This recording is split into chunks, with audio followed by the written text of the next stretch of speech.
Hey there, world. What's going on? ATN Outside the Box. You know what we do and why we do it. God first, man. It's what we do.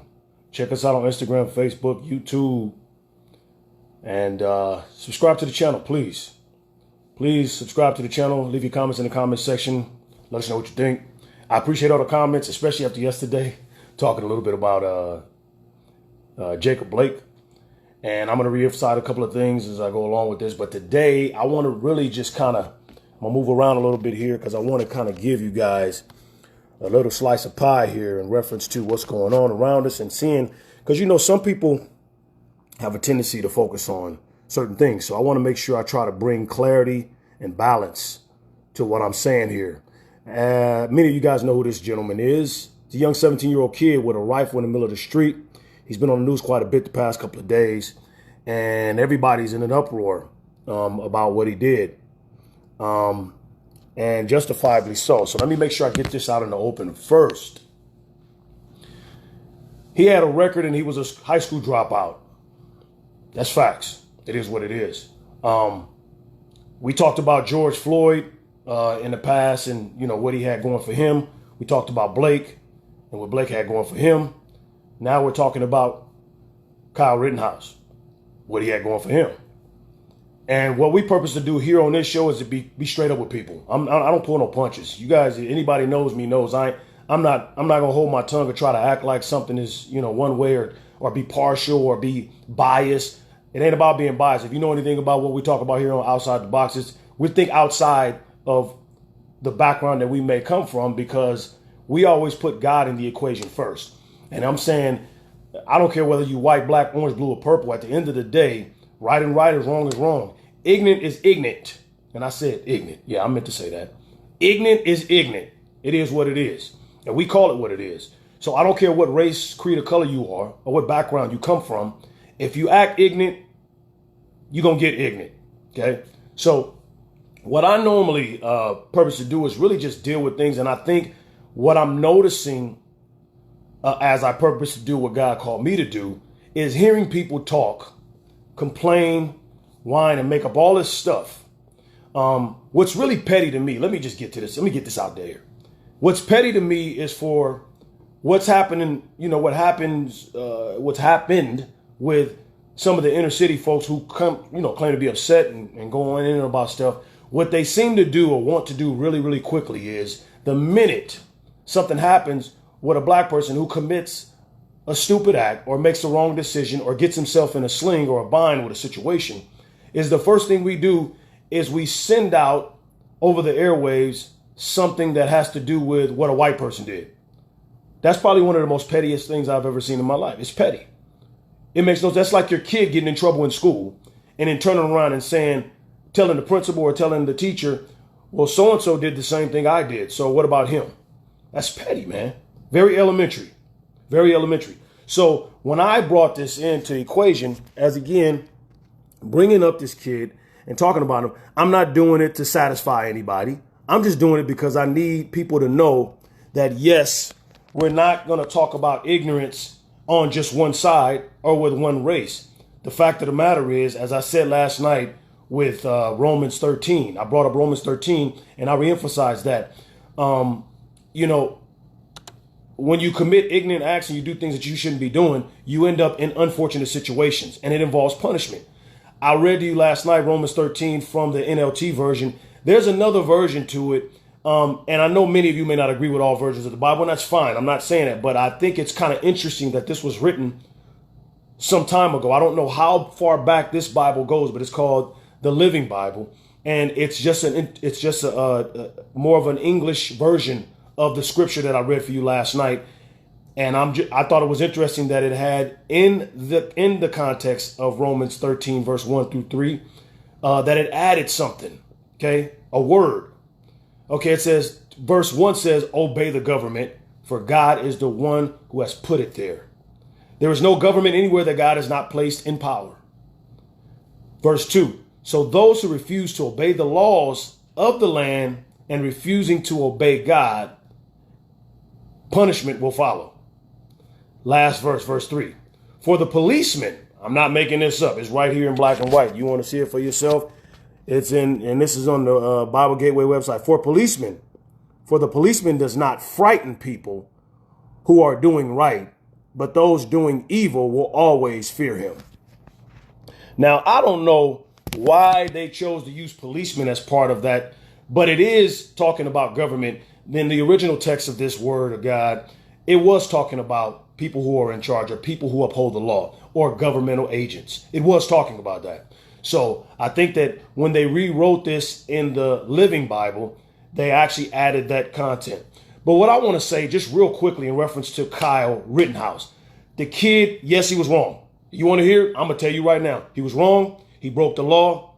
And whatever happens to him, he frankly deserves it. I hope he gets help, because it's stupid for a kid, the white kid that did it, to cross state lines with a rifle in his hand and then put himself in a position where he has to defend himself on the streets. So yes, he defended himself. Let's get that out in the order, out in open. Yes, he defended himself. Hey, Miss Brenda, how you doing? Kerry, thank you. Absolutely.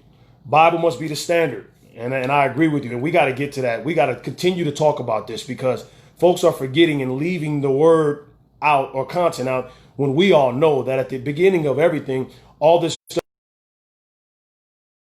is biblical. We already knew this was coming. If you read your word at any point in your life, you knew that this was coming. This is a sad day in our society what we see happening, but it's reality. But getting back to Kyle, the thing is that Kyle, the kid, went down the street and, he put himself in a position where he had to defend himself. Let's just keep it real. I'm going to keep it 100. As I told you guys, I don't care what race he was, because I know some people will pick up on a black person that has conservative values and look at a black person who doesn't agree with what black people are doing in the inner city, because I know it doesn't echo the sentiments of black folks. Just like I don't believe that Black Lives Matter echoes the sentiments of the black family. The original black family has nothing to do with Black Lives Matter. And Black Lives Matter has no connection to the real original family, what God intended for the family to look like, with a man, a woman, raising children and doing well for themselves and operating in their purpose and doing what they were called to do. Black Lives Matter has no connection to the black family. It does not. So whatever you were thinking about Black Lives Matter, please erase it from your mind, because they're not about the original black family that God intended when he built the earth, when he put us here, when he placed us here. He had a reason for doing what he did. He gives a kid a right brain and a left brain because they echo the sentiments of a mom and a dad. That's important. People need to understand this stuff. But what I'm saying is that we also need to understand that I'm going to keep it 100 when I say that Kyle was wrong, and I don't care what race he was. He's a white kid. He crossed state lines. He had an AR rifle. He's 17 years old. He is a high school dropout. He did have a record. All wrong. Bad for business. And when I get more information about it, you know what we're going to do? We're going to show it to you. I'm going to send it to you, because that's what we do. I'm trying to give you an outside the box look at this situation. But I still want to reemphasize that if you're black and you're posting pictures of white people who did things wrong based on what a black person did wrong right here today, you're petty. You're acting like a child. That's childish. We don't need to be pointing fingers at other people when somebody does something wrong. Just like I don't want a white person pointing the finger at what a black person did. Are there double standards on both sides? Yep. And I'm hoping that we get rid of them, because it's ridiculous. There are double standards. If we're going to focus on Jacob Blake's record, then we definitely got to focus on this kid, Kyle Rittenhouse record. We have to. We have to look at everybody's record and see. And if you think that records don't mean anything, I'm going to tell you from a law enforcement perspective, because I've been there, done that. It definitely matters, because you have to know what you're getting into and who you're making contact with. It's very important. And I want to say something else. One last thing, too. If you want to try to tell me that we shouldn't be focusing on people's records when we talk about them dying or being hurt by law enforcement or the government or whatever you're talking about, maybe you're right in some instances. We do want people to forget about what we did yesterday. And God always talks about us forgiving somebody 70 times 7. So I get it. I get it. You want to forgive people. You want to forget about what they did yesteryear. But I'm going to tell you when the record really matters, when the person repeats the offense that looked like what they did before. Now you're showing a pattern of behavior. So yeah, you want to say this, and I know many of you will look at this and say this, and I know you're probably watching it all over the country. And you're saying, Like, why are we focusing on people's past records? Well, you shouldn't. But we have to when you're dealing with them from a law enforcement perspective. Because if the aggression or the reactive behavior has always been something that wasn't was not favorable toward the governmental agent or the law enforcement agent that he's dealing with at the time, that's going to be dangerous. Always going to be dangerous, because now you're putting two people's lives at stake. Your life and the officer's life is at stake now. So what I want to say is this. Yeah, you want to forgive people for their past transgressions. Yeah, you want to say that somebody's record doesn't matter. We all want to say that. Obviously, the record doesn't matter of why that person died right here. But the record does play a role when the person repeats the same activity or action in that moment instance that he died or was injured or hurt by law enforcement. That record comes into play then, because now their person is showing a pattern of behavior that is just like what they were in trouble for the first time. So please hear me out. I hope you're hearing what I'm saying and breaking it down into bite-sized pieces so you can understand and digest it. But at the end of the day, as I said, this kid was wrong. He should be in jail. He was wrong for what he did. And we gotta accept that and roll with that, people. Just like we accepted the fact that Blake made a stupid decision. This kid made a stupid decision. So yes, his record matters. So let's put that to bed. Let's put that to bed. Yes, his record matters. Yes, Blake's record matters. And also George Floyd's record matters. Now, I'm not going to fix myself to say George Floyd just died because of the drugs that was in his system. I watched it just like you did. My personal belief is he probably died because he couldn't breathe. Okay. Now, whether he couldn't breathe because of the knee or couldn't breathe because of the drugs, it means nothing. The fact of the matter is that the officer should have never had his knee in his neck to begin with. George Floyd should have never responded the way he did to begin with. And frankly, let me just nip this in the bud. The officer should have never had to be there. If George Floyd has no contact with law enforcement that day, we're not having this conversation. Why were the officers present? Let's get to the core root of the problem. The officers should not have been there. Let me read a couple of things. Here we go. Let me see. Miss Carrie. Record doesn't matter only when it's convenient. People talk about Trump's record all the time, but don't want to talk about offenders' records when they are black. Absolutely. 100%. I just had this conversation with somebody yesterday. What's interesting to me is that I had somebody come on my wife's page, and I'm not going to talk about, give details about her, but my wife just asked people what they thought about the convention. A post went up that said basically, Herschel Walker did a good job on his speech. Any questions you had about some things, he answered some questions and really closed the book on some things. What came back on the page was pretty interesting. It was like 80, 90 comments within 24 hours, but it was pretty interesting to see and hear how people respond to stuff. Now, what people started saying is that Herschel Walker is a sellout. People were saying Herschel Walker, he's a rich black man. Herschel Walker is a puppet, or he was just sitting there as a pawn for the show. And and I just listen. I'm watching all these comments and I'm saying to myself, interesting. I said, so let me get this right. If he's a black man who has conservative values, who actually has a personal relationship with a man you call a racist, his opinion doesn't matter because he don't know what the heck he's talking about. But you know what you're talking about. You know he's a racist because you spent time with him. You know he's a racist because you heard some people say some things about him, or you read some of his tweets that he made ignorant statements, which he does make crazy statements sometimes. Okay, fine. But somebody that's known the man for 37 years, he's a black man, and was offended that you would call him a racist, being that he has a relationship and had one with this man for 37 years. But if LeBron James had said it, it's okay. He's a rich black man. But he's a rich black man who agrees with what you feel and what you think. Beyonce and Jay-Z, they are black rich people who agree with what you think. So you're going to roll with them. But a conservative man who has Christian morals and values, who says, hey, Trump is not racist, I've been knowing him for 37 years. Now that means that he's a puppet now. So LeBron wasn't a puppet when he stood on the stage with Hillary Clinton some years back. Jay-Z wasn't a puppet. Neither was Beyonce. It's just amazing to me. Or you got the black Democratic governor from Georgia who was just walking to his car last night, and he was mobbed by BLM people. And I don't know. Let me take that back. I don't know who the people were. I just know that Black Lives Matter was out there. I'm sure Antifa was out there. I'm sure there were people who were out there protesting, and he and his wife were just trying to get to their car. Now, I wonder what would have happened. Would have been the narrative on the news this morning had that man and his wife been walking out there by themselves without the police. The police had to form a circle around them and walk them to their vehicle.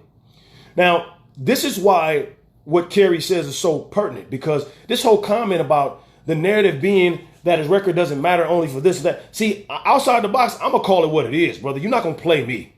So I'm going to tell you straight up. Records matter no matter who the person is. If you acting stupid or you're being ignorant, I said it. I do know how to spell the real version of it, but I'm just saying. Ignorant. I like saying ignorant because it just makes it sound more ignorant. Anyway, when you're doing stupid stuff, your record comes into play. Period. Okay? So, yes, Trump's record comes into play, and people can say that, but can you really use it? I mean, can you use it to say that he's... And if you want to say racist or whatever, speaking of what... And I'm just basically commenting on what Ms. Kerry put out here coming on, is... If you want to use his record, then we got to talk about the several things that he did do for black folks. He had a relationship with Al Sharpton. Now Al Sharpton is considering him a racist. He had a relationship with Jesse Jackson and gave Jesse Jackson $1 million and put him at the top floor of one of the towers in New York and helped him out with the Rainbow Coalition, which I don't really care to, support the Rainbow Coalition. But apparently Trump had a relationship with Jesse Jackson and paid him $1 million and helped him with the Rainbow Coalition. If you consider that racist, I don't know, And there are several people along the way through the years who have had relationships with him that let you know it's pretty interesting how folks want to run off and say a bunch of stuff. Now, all this stuff that's coming out of my skin right now, that I'm bleeding through saying right now, kind of lets you know that I know a little bit more sometimes than what I talk about. I'm just saving it for a rainy day. I got more for you, ammunition, man, but I'm just kind of being cool about it. And I'm really, I just want to touch on the issues. The things that we're seeing happening around us are pretty ridiculous. But I wanted to come on today because I know on and I don't read everybody's Facebook page. I'm not trolling people. I have a hard enough time trying to keep time a day with my son or whatever, or my family, trying to juggle everything with work and all of that. So it's tough for me to kind of pay attention to what everybody's writing out there. But I do pay attention to what's coming back to ATN Talks and Outside the Box because I care about what you say and I care about what I'm seeing and hearing. And I care deeply for the neighborhood that I come from. I'm originally from Compton, California. I love black folks just like I love everybody. Okay. I want to see people do well in life. And I think that when people do well in life, it greatly impacts the rest of the community. So if we have the community doing good, if people are doing what they're supposed to do and people are rearing their kids, we don't have guys walking down the street robbing grandma at gunpoint, because they care about their own neighborhood. If we got fathers and mothers making their kids appreciate what we have. Like I appreciate it. I didn't know we didn't have a lot as a kid. My father was working, going to work every day, coming home with his hair looking all nappy, wearing that hard hat all day. And then he became a lead man. He's a real man, dude. I love that. I love seeing brothers go out and work hard and get what they're supposed to get. He could have easily turned to drugs, coming from his background, coming from Louisiana, coming from Watts, saw the Watts riots, lived in Watts, lived in Jordan Downs, if you know what that is. And experienced and saw things that kids ain't supposed to see. But for you guys to try to make a comparison between what my father dealt with back then and what's happening now, it's the sickest thing I've ever seen in my life. It's a direct result of people just not following God's instruction for life. The blueprint to life clearly tells us how to rear and engage our families. And if we don't do that, we're doing ourselves an injustice. We're not doing justice by what God's standards is. And we're raping our kids of a real home. And what happens when you rape a kid of a real home, he goes out and becomes a murderer. He goes out and becomes, could be a sociopath, could be a guy who's pulling guns on people on the corner, could be dude robbing people at the gas station, robbing people at the, at the bank, and just gave him the criminal record. And we saw a couple of nights ago where the brother who was doing it for half his life was on a national convention, a black dude, 38 years. By the time he was 38 years old, he was in prison and needed a pardon. And he got a pardon and got out of jail, and then came back and spoke on a convention the other night. Just powerful stuff, man. But at the end of the day, we have to really do an introspective look. And I'm not trying to be overeducated. I'm saying we have to look in the mirror, and people need to understand that in order for us to expect for people to care about who we are and what we stand for, we got to stand for something, number one. Number two, we have to care about ourselves.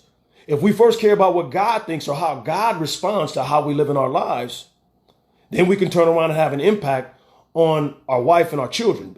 As I said before, you guys have heard it here, right here on Outside the Box. The head of every man is God, and the head of every woman is man.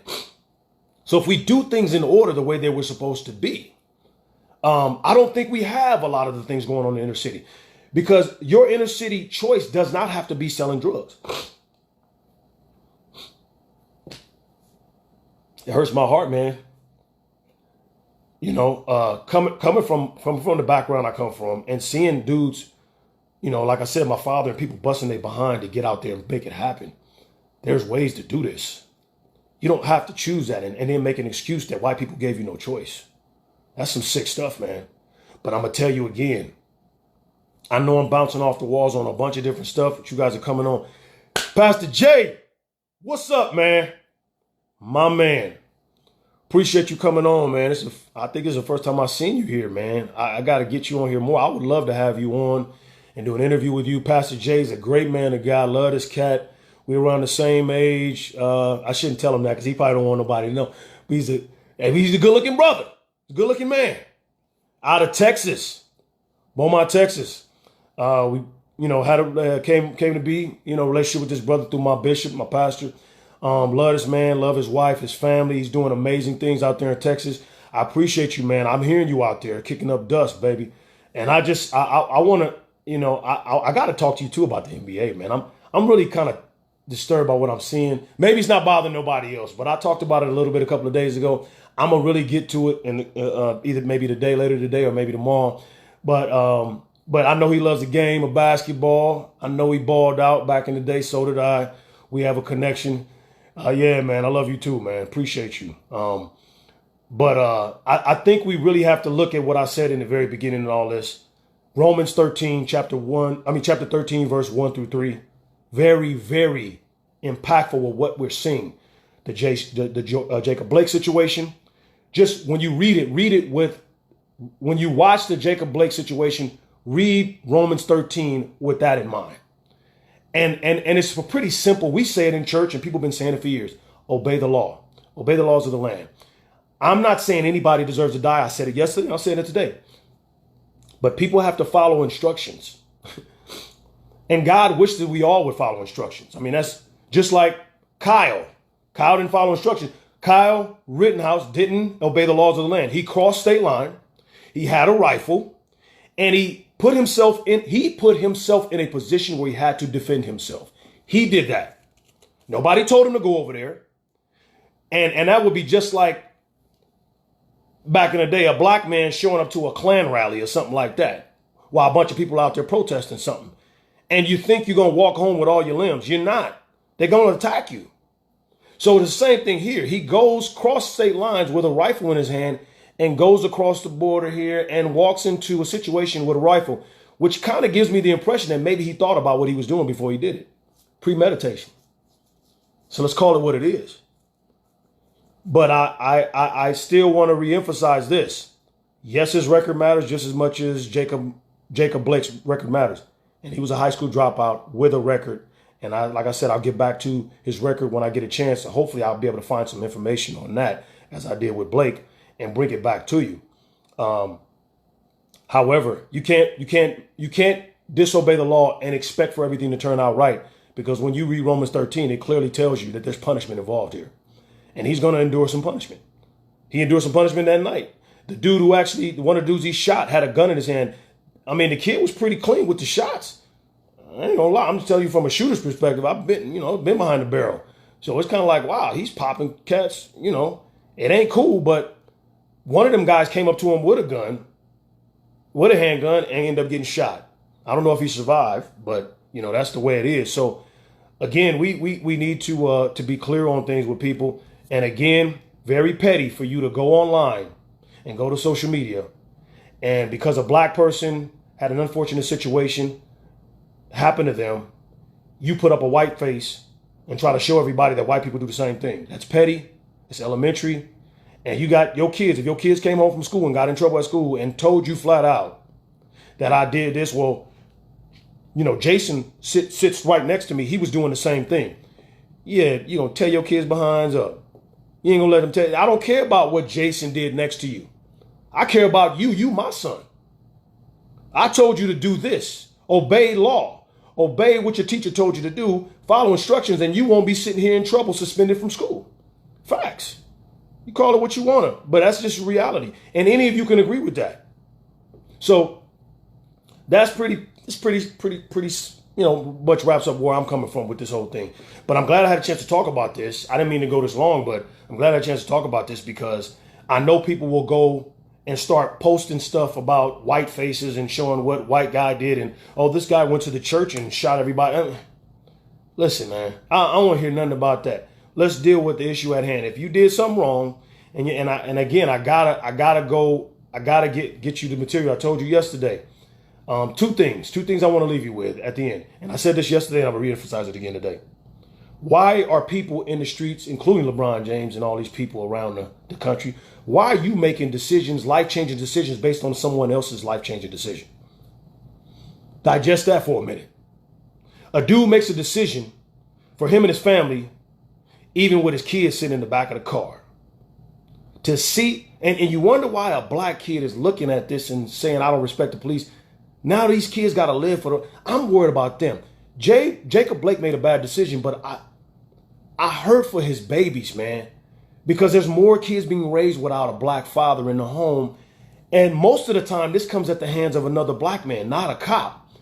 So it pains me to know that these babies got to grow up without their father, man, their biological father.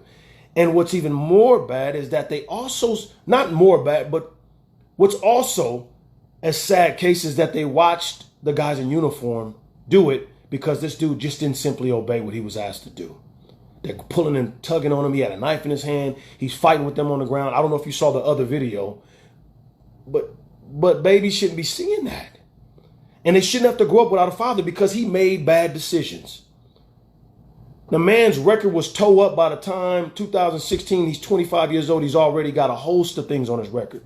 So without digressing, I'm just saying that's the other piece of the pie is that why are we basing decisions that we're making in society based off somebody else's bad decision? It was a bad decision for you to go off and just not follow instruction. Okay.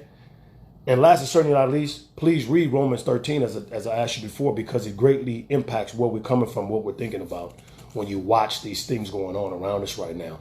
So I'm going to tell you right now, as I said at the beginning, outside the box, Ation. Please like, subscribe, and share. Go to the YouTube channel. Please subscribe to the YouTube channel, please. And you'll get updates for every time we post a video. But also leave comments in the comment section. I appreciate all you guys that came on today.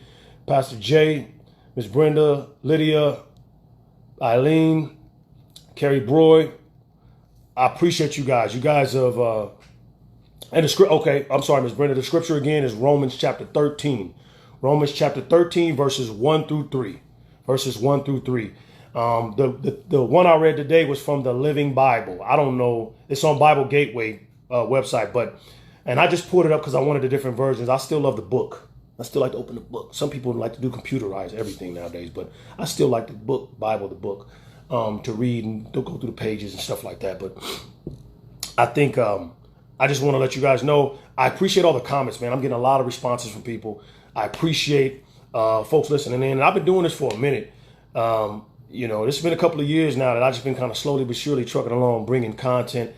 And but it won't stop. I got a lot more to talk about. We definitely got to talk about stuff I've been dealing with for the past 20 years now. And that's talking about young people being destroyed at the hands of Satan because the home is not in order and things are happening around us. You can see the exposure of it on TV. We got the new Netflix series that's coming out. I got to talk about that. These young babies are being used and pawned off in the community, in the world, and being used as sex symbols and stuff like that. But a lot of this has to do with what we're seeing happen. A lot of the death and murdering that's happening and a lot of things you see in the streets is a direct result of all this stuff coming to a head. I started talking about this stuff in 1999 when I spoke my first message in front of a body of people in Carson. And I said, stop the madness, replace the censors. Now, I must have saw something on the horizon for me to do that. I didn't know everything. I don't consider myself a prophet that speaks in advance about things that are to come. But I did do that message because I was afraid of where we were going. And I was mainly talking about the hip hop industry. During that message, I was mainly talking about the home being in order. And I was talking about the killing on the streets among black people. And here we are 20 years later. That was in 1999. Here we are in 2020. And I'm saying the same thing, but now it's actually happening. It pains my heart to watch. I knew something was coming back then when I said replace the censors and stop the madness. I knew something was on the horizon, but I just didn't know what. But here we are in the thick of it. And I encourage you, continue to read your Bible. Continue to stand firm on God's word. And let's continue to tell people this is what I've been doing on my part. Find a role that you play in all of this. And let's start telling people the truth, because they're getting lies all over the media. We're getting lies all over, in the streets. They're getting lies from their own communities. And we need to listen to God and stop listening to people. And we need to tell people what God is saying about what he's seeing with how we're responding to things. So let's get about God's business. Let's continue to do what we do. Please like, subscribe, and share this video with somebody. Please share it. Share it as a live or however you want to do it. And I would greatly appreciate you and respect you guys out there. Continue to pray, stay on your knees. As the word of God say, let's prostrate ourselves. Let's lay our faces flat on the floor before God and ask him where we're going and what he wants us to do. And he'll reveal himself to us. So I encourage you to stay strong, stay firm. Continue to watch Outside the Box. We got more content for you coming up. AT on your man. Signing off.